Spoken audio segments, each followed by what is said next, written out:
தூத்துக்குடியில அந்த அளவுக்கு களத்தை உருவாக்கி வச்ச எண்ணியை அழிச்சிட்டு சம்பந்தமே இல்லாத ஒருத்தரை கூப்பிட்டு அந்த இடத்துல நிறுத்துறாங்க.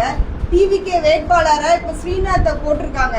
ஏன்னா இதுவுமே பொதுச் செயலாளரோட முழுக்க ஒரு முறைகேடான விஷயம். ஏன்னா தூத்துக்குடி மாவட்டத்துல மீனவ இனத்துக்கு ஒரு சீட்டு கொடுக்கணும்னு ஒதுக்குனது அவர் ஸ்ரீநாத்தை மீனவ சமுதாயமா காட்டி அவர் தளபதியோட நெருங்கின நண்பர். இந்த 2 விஷயத்தை காட்டி அவருக்கு ஒரு சீட்டு கொடுக்காங்க.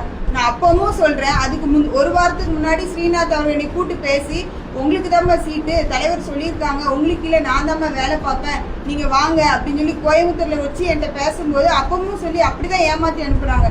அப்போ ஒரு தலைவர்ங்கிறது என்ன செய்யணும், ஒரு பிரச்சனைன்னு இருக்கும்போது அவங்கள கூப்பிட்டு பேசி அது நியாயம் கொடுக்கணும். என்னங்க ஒரு சாதாரண ஒரு தப்பு பண்ணாலே நீதிமன்றத்துல என்ன செய்யறாங்க, அந்த இடத்துல கூப்பிட்டு அந்த குற்றவாளியை நீங்க வாங்க இந்த தப்பு பண்ணிருக்கீங்க, இதுதான் உங்க மேல உள்ள தப்பு,